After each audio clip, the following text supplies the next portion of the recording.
제가 12년 전에 오스트리아 비엔나에 들려서 콘서트를 한 적이 있습니다.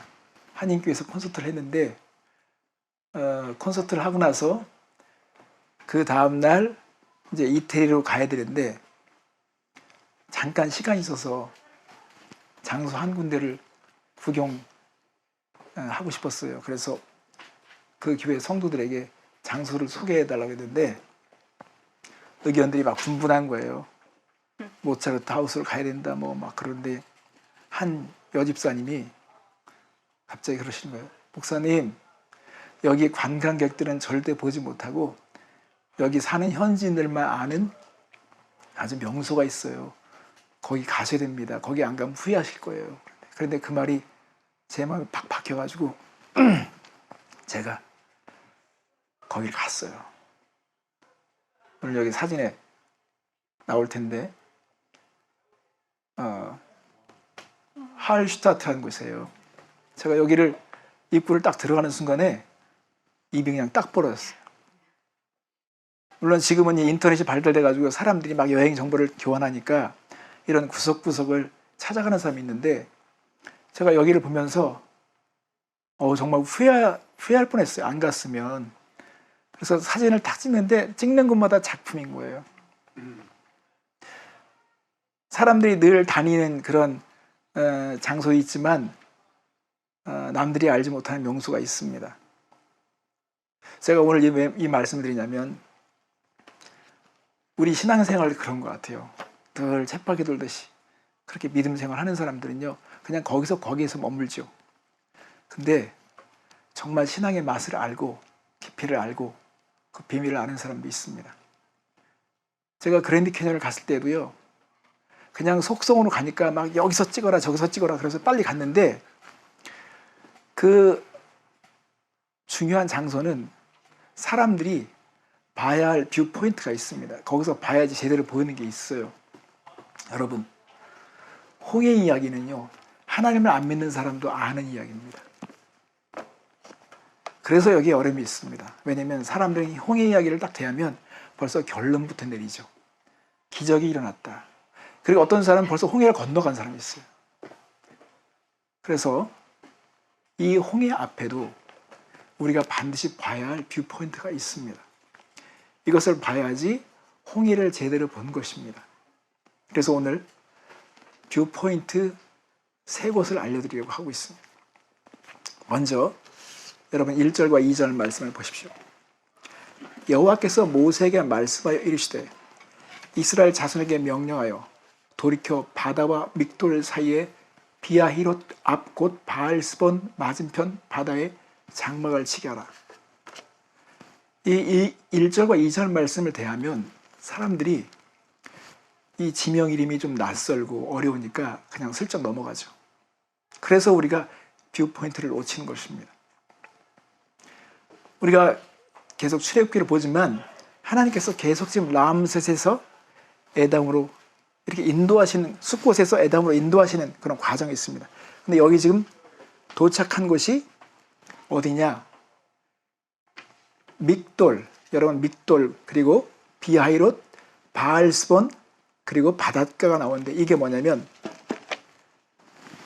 바알스본과 비하이롯은 양쪽으로 큰 산과 같은 계곡입니다. 오른쪽으로 왼쪽도 어디로 갈 수가 없어요. 뒤는 믹돌입니다. 이들이 온 거예요. 근데 앞을 딱 가니까 앞에는 홍해가 놓여 있습니다. 그러니까 완전히 갇혀 있는 곳으로 들어온 거예요. 왜 하나님은 이스라엘 백성을 가나안으로 가게 해야지 이곳으로 왔을까? 그림을 제가 오늘 빠뜨렸는데 그림을 보면 여기가 람셋이에요. 애굽이에요. 가나안은 여기예요. 그런데 하나님이 이렇게 직선거리를 안 가시고 밑으로 아프리카 방향 밑으로 가는 거예요. 그러니까 완전히 방향도 다르고 지금 여기 이들이 놓여진 상황 자체는요 갇혀버린 것입니다. 양쪽은 완전히 산과 그리고 뒤로는 광야, 그 뒤에 온 길이죠. 그리고 앞은 홍해가 딱 가로막았습니다. 그러니까 앞으로도 못 나가고 왼쪽 오른쪽으로 갈 수가 없고, 이게 뒤로는 우리 왔기 때문에 이 사람이 여기 왔을 때 황당하죠. 아니 여기까지 왜 데려왔을까, 이렇게 질문할 수가 있죠. 그래서 우리가 이런 장소를 생각하면서 질문을 해야 합니다. 하나님이 왜 이곳으로 이 백성을 인도하셨을까? 여러분,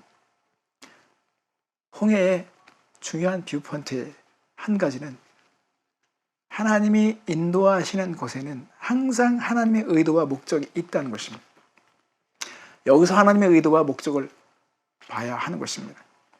그게 4절 말씀을 보십시오. 내가 바로의 마음을 완악하게 한즉 바로가 그들의 뒤를 따르니 내가 그와 그의 온 군대로 말미암아 영광을 얻어 애굽 사람들이 나를 여호와인 줄 알게 하리라 하심에, 여러분 이게 뭐냐면, 아니 지금 이미 바로를 떠나왔어요. 애굽과 지금 멀리 왔어요. 근데 하나님은 바로에 대한 얘기를 또 하신단 말이에요. 왜 그럴까요? 3절에 보니까 광야에 갇힌 바 되었다는 말씀이 있습니다. 지금 이들이 갇혀버린 거예요. 그럼 이렇게 갇혀버렸던 이런 상황에서 하나님께서 의도한 목적이 있다는 것입니다. 제가 예를 들어보겠습니다. 제가 어렸을 때 시골에 외할머니 댁에 놀러 갔어요. 자주. 그러면 시골에 그 외가댁에 있는 큰 형님들이 저를 냇가로 데려가서 고기 잡는 것을 보여줍니다. 그러면 항아리에 그 속에 된장을 집어넣습니다. 그럼 물에다 딱 집어넣으면 한두 시간 놀다가 닦으면 고기들이 몇 마리가 들어와 있는 거예요. 된장 맛을 맡아서 들어온 거죠. 들어오는 건 마음대로 들어와도 나가지는 못해. 참 신기하다 그랬어요. 근데 하나님은 이들이 지금 장막을 친 이곳이 바로를 불러들이는 곳이에요. 바로는 이 소식을 듣게 되었다는 것입니다. 이스라엘 백성이 가나안 땅으로 간다고 해놓고 지금 전혀 딴 곳에서 갇혀버렸다는 소식을 듣게 된 것입니다. 그러니까 바로의 마음 가운데 갑자기 이상한 마음이 드는 거예요. 아, 얘들이 지금 가다가 지금 헤매고 있구나. 방향을 잃었구나. 갇혀버렸구나. 그러면 이건 절호의 기회라고 생각하는 것이죠. 내가 이 노예들을 다시 찾아와야 되겠구나 하는 것이죠. 이게 바로의 마음 가운데 생겨난 거예요. 왜 하나님은 이렇게 하시는가요? 아직 하나님은 바로와 애굽에 대해서 끝내지 못한 것이 있었다는 것입니다. 10가지 재앙을 통해서 급히 빠져나가긴 빠져나왔는데 아직 바로와 애굽 백성을 향해서 하나님께서 마무리하지 못한 것이 있었어요. 그래서 바로는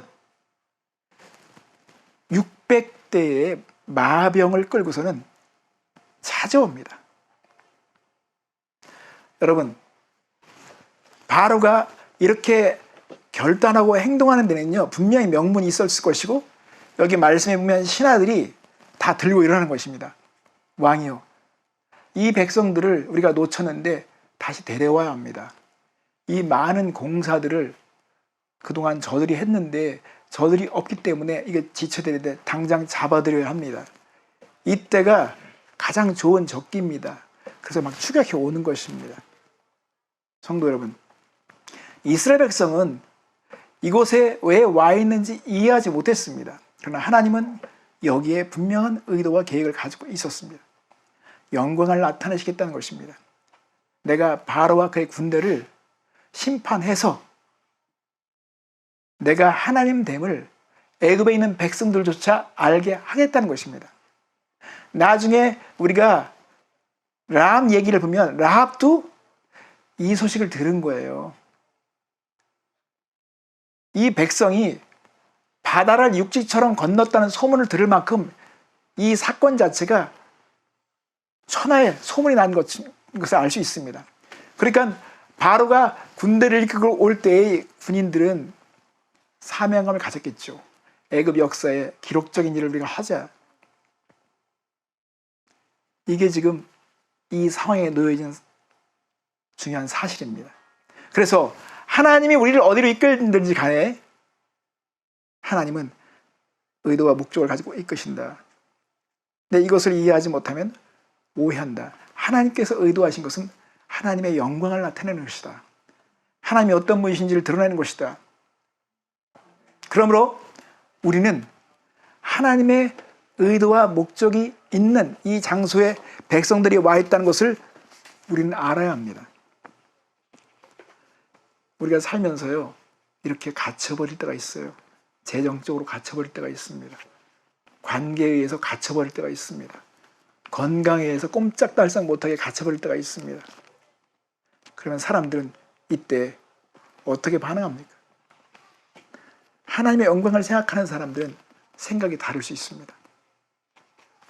빌립보서 1장 12절 말씀에 보면 사도 바울은 자신이 옥에 갇혀 있는데 그는 이 상황 자체를 다르게 해석합니다. 1장 12절 말씀에 보면 형제들아 내가 당한 일이 도리어 복음 전파의 진전이 된 줄을 너희로 알기를 원한다. 지금 사도 바울이 감옥에 있는데 이 상황이 복음 전파의 진전이 있다는 것을 지금 얘기하고 있어요. 그러니까 이해가 안 되죠. 여러분, 제가 전에도 말씀드렸지만 사도 바울을 감옥에 가두었지만 사도 바울은 그냥 범죄자가 아니에요. 이 사도 바울은 사람들이 제보할 때 엄청나게 천하를 어지럽히는 사람이라는 그런 제보를 받았기 때문에 이 사도 바울을 병사들이 여러 명씩 양쪽에 착고를 차고 붙들어서 지키는 그런 지금 형벌을 받고 있는데, 문제는 사도 바울이 양쪽에 있는 사람을 고개만 돌리면 만날 수 있는 거예요. 어디 도망도 못 가. 복음 들어야 돼.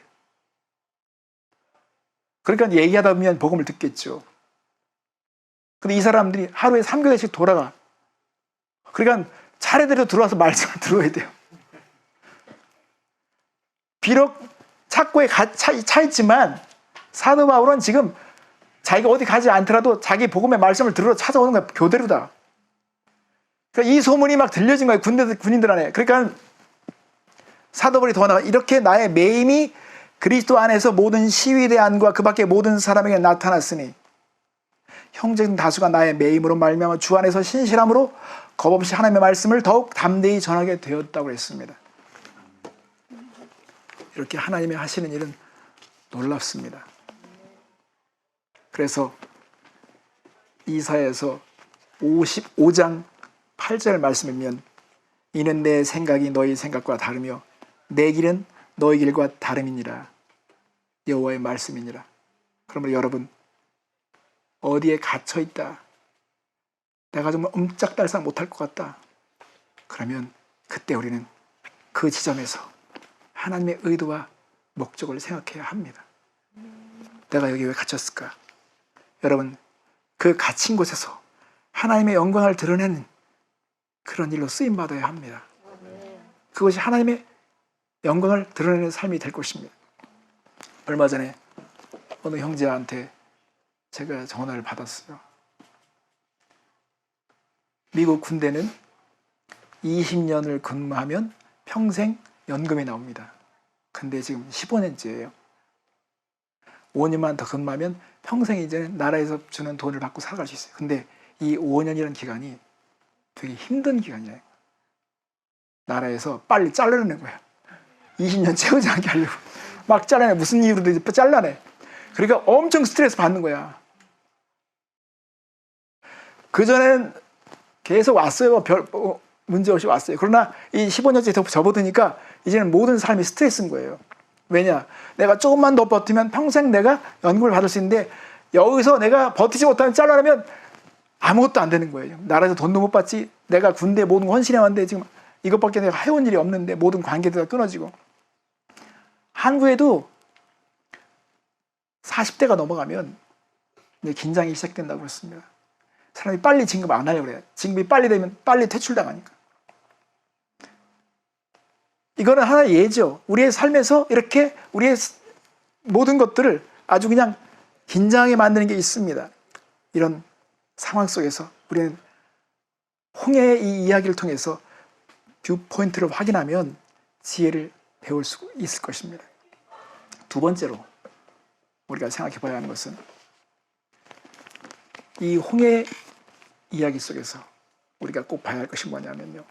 여러분, 하나님은 이 홍해 앞에서 인간의 바닥을 드러내셨다는 것입니다. 인간의 바닥을 드러내셨습니다. 여러분, 우리는 우리의 바닥을 봐야 돼요. 우리의 바닥 속에 무엇이 있는지를 봐야 됩니다. 사람이 늘 좋은 일 있으면 마음이 둥둥 떠다녀. 아무 문제 없는 것 같아요. 그런데 그 사람 마음 깊은 곳에 어떤 노예와 같은 찌꺼기들이 있는지, 그 바닥 속에 얼마나 더러운 것이 있는지, 얼마나 유치하고 치사한 것이 있는지 우리는 평소에 몰라요. 9절 말씀을 봅시다. 애굽 사람들과 바로의 말들, 병거들과 그 마병과 그 군대가 그들의 뒤를 따라 바알스본 맞은볕 비아히롯 곁 해변 그들이 장막친 데 미치니라. 지금 애굽의 군대가 이들이 있는 곳까지 미쳐온 것입니다. 10절 보세요. 바로가 가까이 올 때에 이스라엘 자손이 눈을 들어본 즉 애굽 사람들이 자기들 뒤에 이른지라. 이스라엘 자손이 심히 두려워하여 여호와께 부르짖고. 여기까지는 좋습니다. 부르짖어야죠. 하나님께 부르짖어야죠. 문제는 11절에 이들의 생각이 돌변합니다. 어떻게 돌변하냐면 그들이 또 모세에게 이르되 애굽에 매장지가 없어서 당신이 우리를 이끌어내어 이 광야에서 죽게 하느냐? 어찌하여 당신이 우리를 애굽에서 이끌어내어 우리에게 이같이 하느냐? 지금 이들이 하나님께서 애굽으로 이끌어낸 이 출애굽의 역사 자체를 부정하는 것입니다. 왜 우리를 여기 이끌어왔어? 12절에 보면 더 근본적인 얘기를 합니다. 노예의식에서 나올 수 있는 얘기를 합니다. 우리가 애굽에서 당신들에게 이런 말이 이것이 아니냐? 우리를 내버려 두라. 우리가 애굽 사람을 섬길 것이라 하지 아니하더냐? 애굽 사람을 섬기는 것이 광야에서 죽는 것보다 낫겠노라. 성도 여러분, 노예의식을 가진 사람들은 항상 기준이 죽음이에요. 죽는 소리 하죠. 그리고 이 사람도 얘기합니다. 똑똑한 척. 난 원래 애굽에서 나올 때 너희들한테 이렇게 얘기했어. 나 안 간다고 그랬잖아. 내가 안 간다고 그랬잖아. 근데 왜 여기 데려왔어? 여기서 왜 우리를 죽게 하는 거야? 매장지가 애굽에도 많은데 왜 여기까지 데려왔어? 성도 여러분, 우리는요, 위기를 만나면, 두려움을 겪으면 우리 바닥이 올라옵니다. 설거지통에 찌꺼기들이 건들지 않으면 막 가라앉아 있죠. 툭 치면 막 올라오는 것처럼 사람이 위기를 만나거나 두려운 일을 만나면 그 속에 있는 바닥들이 막 드러나는 것입니다. 그 치사한 생각들이 막 올라오는 것입니다. 그래서 그게 막 입으로 막 나오는 것입니다. 이들이 누구였습니까? 노예였잖아요. 이런 생각을 갖고 사니까 평생 노예로 살아온 겁니다. 그런 의식이 있었기 때문에 그들은 자유를 경험하지 못했던 것입니다. 하나님이 이들을 대가를 지불하고 지금 끌어내셔서 지금 자유를 주려고 하는데 이들이 요 불편한 상황, 갇힌 상황을 보면서 오해를 하고 지금 그들의 불만을 얘기합니다. 성도 여러분, 코로나 바이러스는 어떤 면으로 봤을 때는요, 축복입니다. 물론 이걸로 인해서 재정적인 손상을 입은 많은 사람이 있어서 되게 안타깝지만 신앙적인 면으로 봤을 때는 이것은 반드시 와야 할 것이었습니다. 왜 그럴까요? 바닥을 봐야죠. 신앙생활을 정확한 목표 없이 정말 믿음 없이 신앙생활을 계속 하는데 세월만 낭비하는 것 자체는 불행한 겁니다. 우리가 가정에서 어떻게 하나님을 섬겼는지, 내가 삶에서 하나님을 어떻게 예배했는지, 내가 가지고 있는 이 믿음은 도대체 어떤 종류의 것인지, 내가 본질을 추구하는지 아니면 내가 분위기에 휩싸이는지 이걸 모르거든요. 가정에서 어떻게 예배하는지 어떻게 알겠습니까? 그러니까 하나님께서 가정으로 돌려보낸 것입니다. 자, 그럼 가정에서 어떻게 믿는지 봐라. 너희 자녀들이 너희들이 예배드리는 거 볼 때 그들이 본받을 만한 것인지 봐라. 종교적인 생활을 했는지 봐라. 그래서 코로나 때문에 성도들이 교회를 떠난 것이 아니라 그들은 이미 마음속에 떠날 마음을 가지고 있었던 거예요. 그런 수준으로 믿고 있었던 것입니다. 그래서 코로나가 딱 닥치니까 그 본성이 나온 것입니다. 예수님 때문에 예수를 믿은 것이 아니라 어떤 상황 때문에 예수를 믿었기 때문에 이런 코로나가 딱 닥치니까 사람들은 그 본성 바닥이 드러나면서 이제는 버리기 시작한 것입니다. 빨리 바닥을 봐야 그게 다행인 거예요. 여러분, 야구 게임을 하더라도요, 야구 게임을 할 때 그 선수들이 자기가 자살하면서까지 다른 선수를 다른 타석으로 보낸 게 있어요. 그래서 자기가 번트를 치는데 내가 죽을 수 있다고 각오하고 번트를 치는데 다른 선수를 한 루 더 가게 만들려고 하죠. 이렇게 전체를 생각하는 마음이 있어요. 그것처럼 진짜 제대로 된 신앙은 내 중심이 아니라 하나님 중심을 생각해야 되고 하나님 나라를 생각해야 되고 하나님의 의를 생각해야 되는 것이 맞는 것입니다. 우리가 이런 것을 생각하면서 신앙생활을 했다면 이 코로나 바이러스 왔을 때 우리는 거기에 맞는 반응을 했겠죠. 그러나 다 자기중심적인 거예요. 다 필요에 의한 것입니다. 내가 필요를 못 느끼니까, 필요를 채워지지 않으니까 사람들이 그렇게 바닥을 드러내면서 반응을 하는 것입니다. 그래서 여러분, 우리는 자신을 돌아봐야 합니다.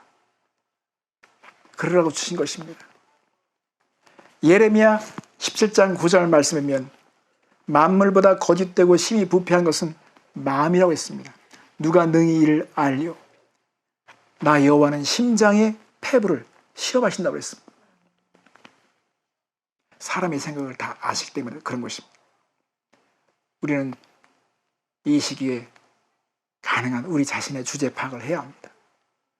난 본래 누구였는가? 우리 안에 깊은 곳에 숨겨져 있는 그 바닥 가운데 존재하는 그 미성숙한 모습들을 우리는 보고 가야 합니다. 이것을 보지 않고 홍해에서 기적만 봤기 때문에 사람들은 여전히 똑같은 거예요. 그래, 이 정도밖에 안 되는구나 우리가. 하나님께서 이래서 이런 것에 우리를 인도하시는구나 하는 생각을 가져야 하는 것입니다. 세 번째 보겠습니다. 13절 말씀을 보겠습니다. 모세가 백성에 이르되 너희는 두려워하지 말고 가만히 서서 여호와께서 오늘 너희를 위하여 행하시는 구원을 보라.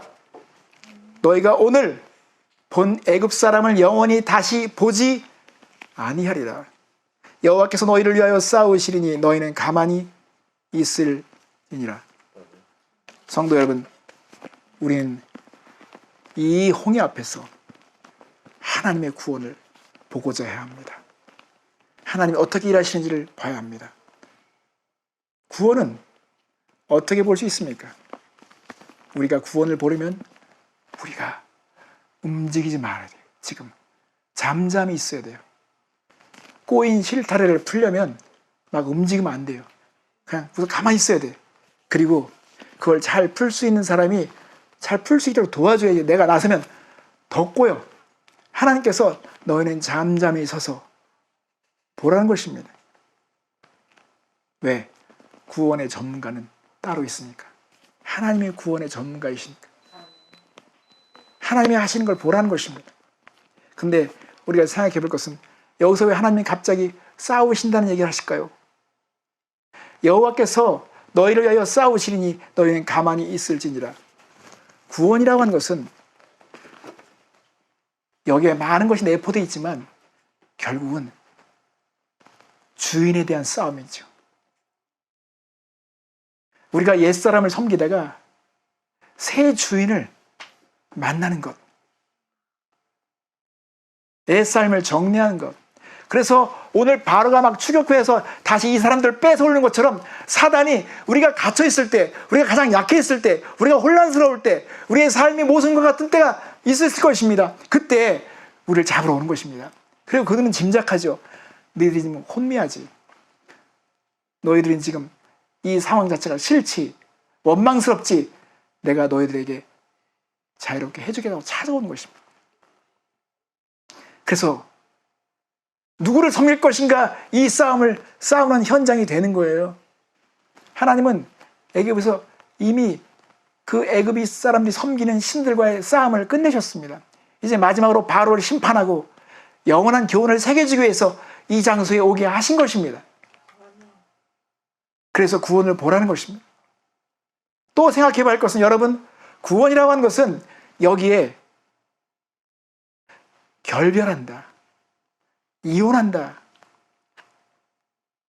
분리한다는 뜻이 있습니다. 지금 이제 이스라엘 백성은 이 홍해를 건너면서 애굽과의 모든 관계를 청산하게 됩니다. 이제 끝내는 거예요. 그래서 하나님은 애굽에 있는 군대가 왔을 때 이스라엘 백성이 이 홍해를 건널 수 있도록 하나님의 천사가 이 구름이 뒤로 확 와가지고 군대가 접근하지 못하도록 계속 혼란케 합니다. 먼지를 일으키고 혼란케 합니다. 어두움 가운데 몰아넣어요. 그리고 이스라엘 백성은 건널 수 있도록 하나님께서 빛을 비춰주십니다. 이렇게 분리시키죠.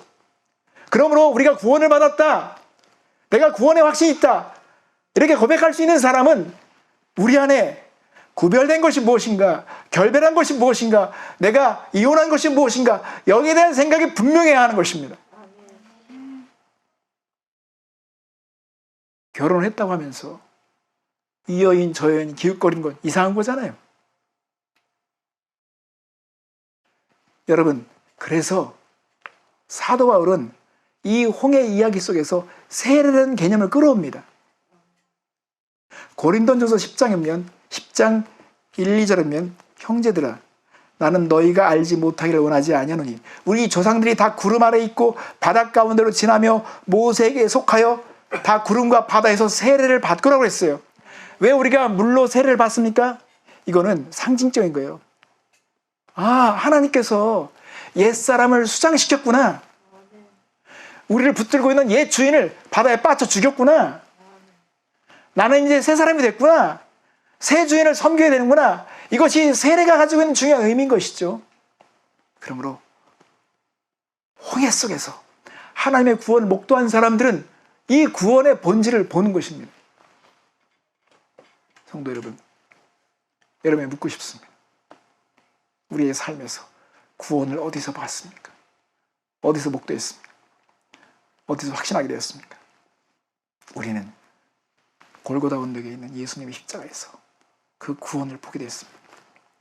그 언덕에 십자가에 매달리는 예수님은 마치 실패한 것 같아요. 갇혀버린 것 같아요. 이제는 다 끝난 것 같아요. 아무것도 희망이 보이지 않는 것 같아요. 그걸 보면서 사람들은, 야, 너나 구원해봐라, 너도 구원 못하는데 무슨 구원한다고 그러냐, 계속 그런 얘기 하죠. 이게 그 속에 나와 있는 그 찌꺼들이 막 올라오는 거예요. 그들이 보는 대로 말하는 거예요. 근데 예수님은 그 십자가에서 하나님의 구원을 이루고 계셨습니다. 다 이루었다 말씀하셨습니다. 그러므로 그 십자가에서 제대로 구원을 본 사람들은, 와, 하나님이 이토록 우리를 사랑하셨구나, 하나님이 이런 방법으로 사단을 멸하시려고 하셨구나, 이런 방법으로 하나님은 사단을 끝장내시려고 하셨구나, 이걸 보는 것이죠. 그리고 또 인간의 죄가 이렇게까지 처참하구나, 이렇게까지 끈질기구나, 이걸 보는 것이죠. 그러므로 그 십자가에서 하나님의 의도와 목적을 보는 사람들은 복이 있는 것입니다. 오늘 우리는 이 홍해 이야기를 보면서 뷰 포인트를 확인했습니다. 하나님의 의도와 목적을 볼 수 있어야 된다. 그리고 이 홍해 앞에서 인간의 바닥이 어떻게 드러났는지를 봐야 한다.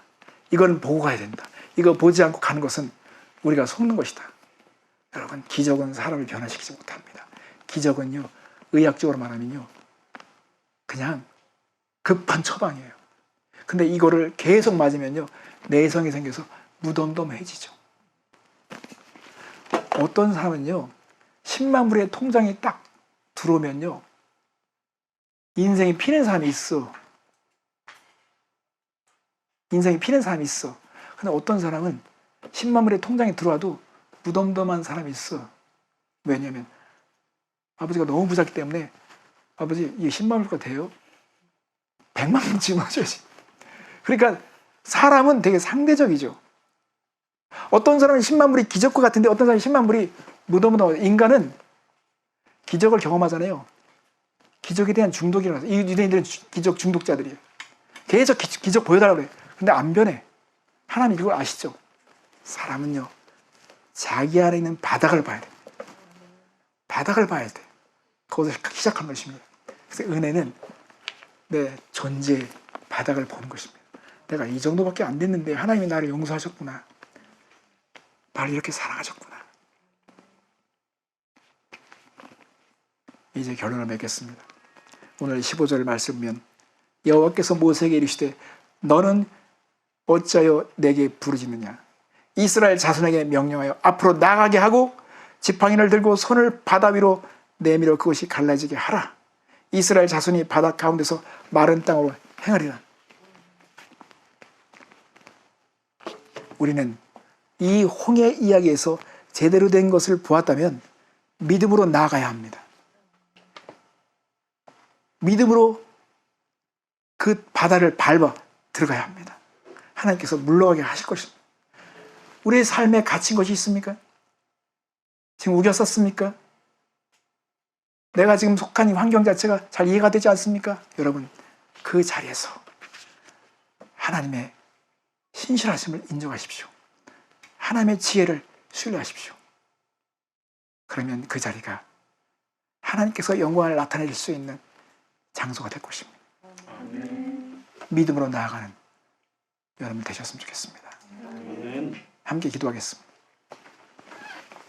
하나님 아버지, 우리에게 다시 한번 홍해의 이야기를 들려주셔서 감사합니다. 우리가 새 생명 가운데 행하기 위해서 죽은 자를 봐야 되겠습니다. 살려낸 자를 봐야 되겠습니다. 하나님, 우리 안에 이 큰 구원을 이루신 것을 찬양합니다. 아버지, 여기 있는 모든 사람들이 다 한 마음으로 하나님께서 명령하신 말씀대로 믿음으로 나아가게 도와주시옵소서. 하나님은 사방에 다 막혀도 길을 내시는 분인 걸 믿습니다. 하나님은 우리가 상상할 수 없는 출구를 갖고 계십니다. 주님, 바다를 60천원 걷게 하시고 광야를 아버지여 향해 갈 때에 길을 내시는 분이시고 우리에게 만나와 메추라기를 먹이시고 마시는 물을 주시는 하나님인 걸 믿습니다. 이제는 하나님 믿고 우리 환경 가운데 하나님께 영광을 돌리는 믿음의 사람들 되게 하여 주시옵소서. 감사드리며 예수님의 이름으로 기도했습니다. 아멘.